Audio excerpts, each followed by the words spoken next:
الحمد للہ وکفا وسلام علی عبادہ الذین اصطفیٰ اما بعد فاعوذ باللہ من الشیطان الرجیم بسم اللہ الرحمن الرحیم قد افلح من تزکا سبحان ربک رب العزۃ عما یصفون وسلام علی المرسلین والحمد للہ رب العالمین اللہم صلی علی سیدنا محمد وعلی آل سیدنا محمد وبارک وسلم اللہم صلی علی سیدنا محمد وعلی آل سیدنا محمد وبارک وسلم اللہم صلی علی سیدنا محمد وعلی آل سیدنا محمد وبارک وسلم۔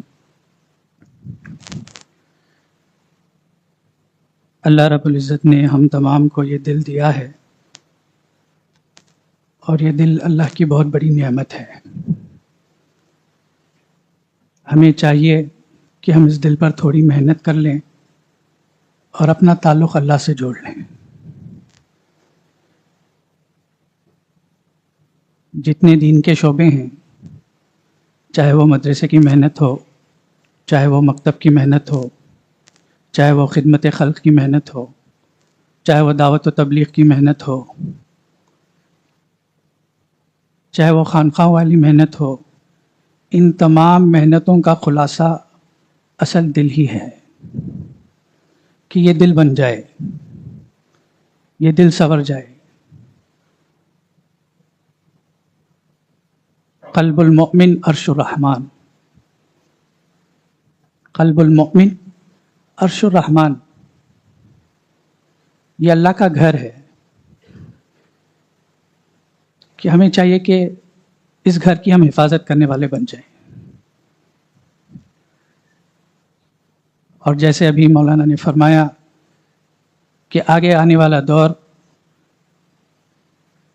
اور آگے آنے والے دور کی فتنوں میں جو حفاظت ہوگی وہ اسی نسبت کے نور سے ہوگی۔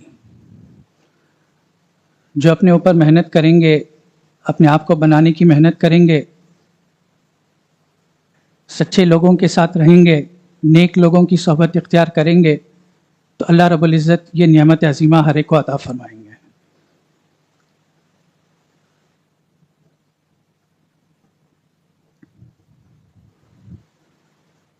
یہ عاجز شارجہ میں تھا،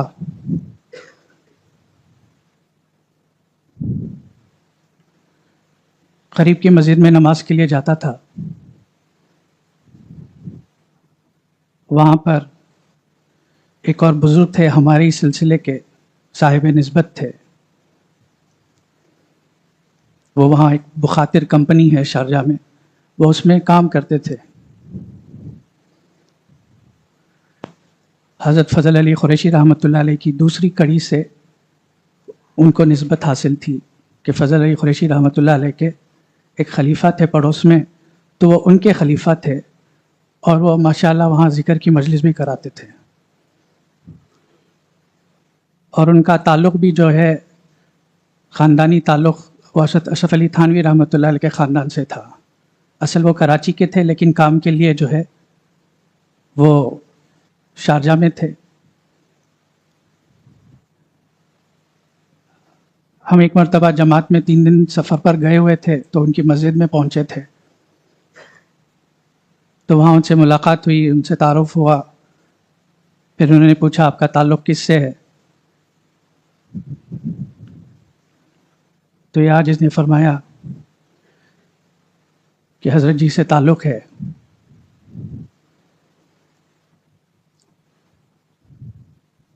تو وہ بہت خوش ہو گئے،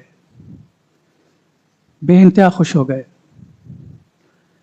اور جب بھی بار بار ان سے کہیں ملاقات ہو جاتی تو بار بار وہ بات دہراتے رہتے۔ وہ یہ کہتے جب تک حضرت جی ہیں استفادہ کر لیں،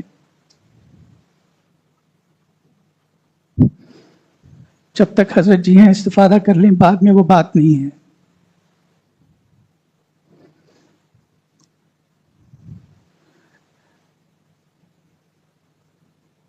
ہمارے علاقے کے ایک بزرگ ہیں، انہوں نے بھی اس عاجز کو یہی بات سمجھائی کہ ہر زمانے میں اللہ رب العزت اپنے نیک برگزیدہ بندوں کو رکھتے ہیں۔ لیکن بدقسمتی ہماری ہوتی ہے کہ ہم ان لوگوں سے استفادہ نہیں کرتے، ہم ان کی قدر نہیں کرتے۔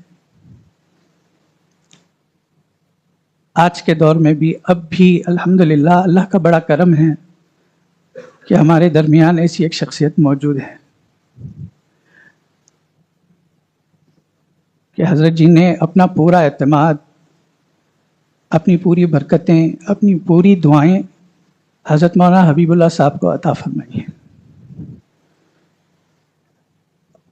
اور ہمیں چاہیے کہ ہم اس کی قدر کر لیں۔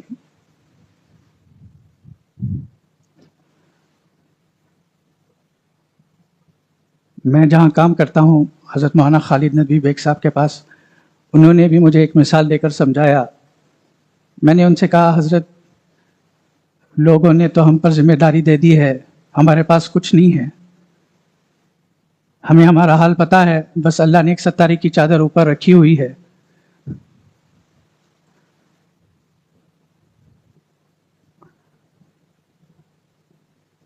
تو مولانا نے فرمایا ایسا ہی ہوتا ہے کہ ہر زمانے میں اللہ والے موجود ہوتے ہیں لیکن لوگ ان کی قدر نہیں کرتے۔ انہوں نے مثال دے کر فرمایا کہ جب میں طالب علم کے زمانے میں تھا اور وہ ندوے میں جب پڑھ رہے تھے تو انہوں نے تقریباً 9 سال حضرت علی میاں ندوی رحمۃ اللہ علیہ کی خدمت میں وقت گزارا۔ اتنے بڑے والے اللہ والے تھے، اور وہ انہوں نے اپنی پہلی بیعت جو ہے وہیں پرتاپ گڑھ قریب میں تھا، مولانا محمد احمد علی پرتاپ گڑھی رحمۃ اللہ علیہ کے پاس، وہ ان کی خدمت میں جایا کرتے تھے۔ تو انہوں نے یہی فرمایا کہ اتنے بڑے شخصیت ہندوستان کے اندر گزری ہے جو قریب کے زمانے میں ہے۔ انہوں نے فرمایا کہ اتنی بڑی شخصیت ہے مولانا محمد احمد پرتاپ گڑھی رحمۃ اللہ علیہ، کہا جاتا ہے کہ انہیں مراقبے میں بھی جانے کی ضرورت نہیں پڑتی، وہ کھلے آنکھوں سے آپ صلی اللہ علیہ وسلم کی زیارت کرتے تھے۔ لیکن انہوں نے کہا کہ ایسی بڑی شخصیت علاقے میں ہونے کے باوجود بھی اس زمانے کے لوگوں نے ان کی قدر نہیں کی۔ ایسا ہی ہوتا ہے، جب نعمت موجود ہوتی ہے تو انسان کے اندر اس کی شکر گزاری اور اس کی اہمیت پیدا نہیں ہوتی، اور جب وہ نعمت چھن جاتی ہے اور چلی جاتی ہے اس وقت احساس ہوتا ہے کہ ہم نے استفادہ کیوں نہیں کیا۔ تو ہمیں چاہیے کہ ہم اس سلوک کے راستے میں چل رہے ہیں، طالب بن کر چلیں، اپنے آپ کو بنانے کی فکر، اپنی اصلاح کی فکر کے ساتھ چلیں۔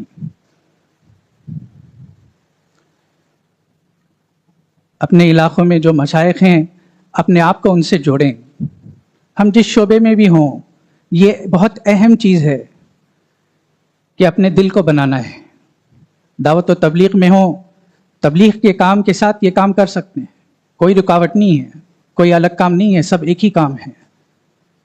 مدرسے والے ہوں وہ بھی اس کام کے ساتھ جڑیں، اپنے جو مشائخ اپنے علاقے میں ہیں ان علاقوں کے مشائخ کے ساتھ جڑیں، سلوک کو سیکھیں، سلوک کو سمجھیں۔ حضرت جی کا یہی مشن تھا، صرف سلوک طے کروانا حضرت جی کا مشن نہیں تھا۔ حضرت جی کا تو اصل مشن یہ تھا کہ لوگ سلوک کو سیکھیں، سلوک کو اچھی طرح سمجھیں اور پھر سلوک کو لے کر اپنی زندگی میں آگے بڑھیں۔ یہ حضرت جی کا مشن ہے۔ اس بات کو اپنے دلوں میں رسا لیں اور بسا لیں کہ ہمیں جو ہے سلوک سیکھنا بھی ہے، سلوک سمجھنا بھی ہے۔ اور حضرت جی نے اتنی محنت کی ہے کہ حضرت جی نے ہمیں سارا نصاب بنا کر دے کر چلے گئے ہیں۔ ایسی کوئی چیز حضرت جی نے نہیں چھوڑی جس میں ہمیں رہبری نہیں ملتی۔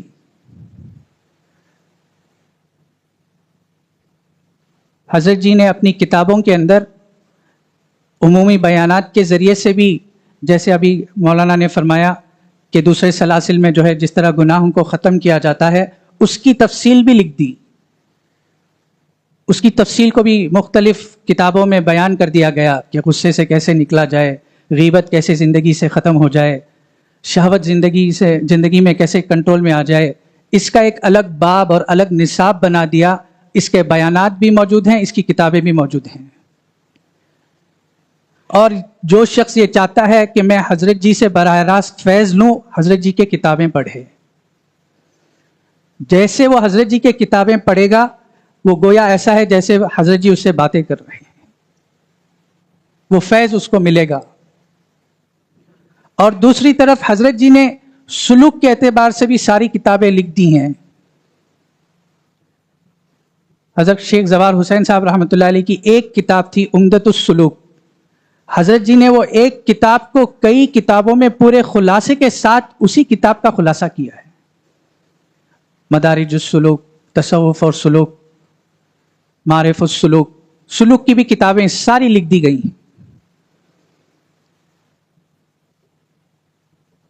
تو ہمیں چاہیے کہ ہمیں جو ہے مراقبے کو مقدم رکھنا ہے، خوب مراقبے پر محنت کرنی ہے تاکہ ہماری ایک وجودی سطح بن جائے. ہم ایمان والے ہیں، اللہ رب العزت نے ہم پر بہت بڑا کرم کیا ہے کہ ہمارے پاس وجودی سطح ہے لیکن اس کا شعور نہیں ہے. تو اب ہمیں یہ کرنا ہے کہ ہم حضرت جی کے کتابوں سے اور حضرت جی کے جو خلفاء ہیں ان خلفاء کے ساتھ جڑ کر محنت کرنی ہے اور اپنی شعوری سطح بھی بڑھانی ہے. وجودی سطح اور شعوری سطح دونوں کو ایک ساتھ رکھ کر چلنا ہے. تب جا کر اللہ رب العزت سے امید ہے کہ اللہ رب العزت ایسا ایمان عطا فرمائیں گے اور اللہ رب العزت اس ایمان کی ایسی حفاظت فرمائیں گے کہ آنے والے دور کے اندر جو فتنے ہوں گے ان فتنوں سے اللہ رب العزت اس ایمان کی حفاظت فرمائیں گے. اور اگر یہ محنت نہیں ہوئی، اگر ہم نے اپنے آپ کو اس محنت میں نہیں جھونکا، اپنے آپ کو جو ہے اپنی اصلاح کی فکر نہیں کی، تو آنے والے دور میں جو فتنے آنے والے ہیں اس میں ایمان کی حفاظت کرنا بڑا مشکل ہے.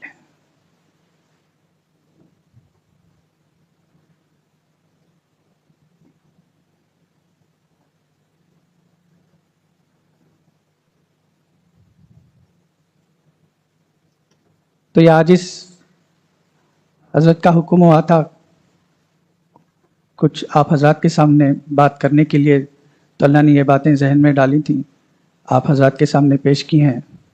اللہ رب العزت سے دعا ہے اللہ رب العزت ہم تمام کو کہنے سننے سے زیادہ عمل کی توفیق عطا فرمائے، اور جو ہمارے اکابرین ہیں ان کی قدردانی کرنے کی توفیق عطا فرمائے، اور حضرت جی رحمۃ اللہ علیہ کی کروٹ کروٹ اللہ رب العزت مغفرت کے اور اعلیٰ درجات کے فیصلے فرمائیں. آمین. وآخر دعوانا الحمدللہ رب العالمین.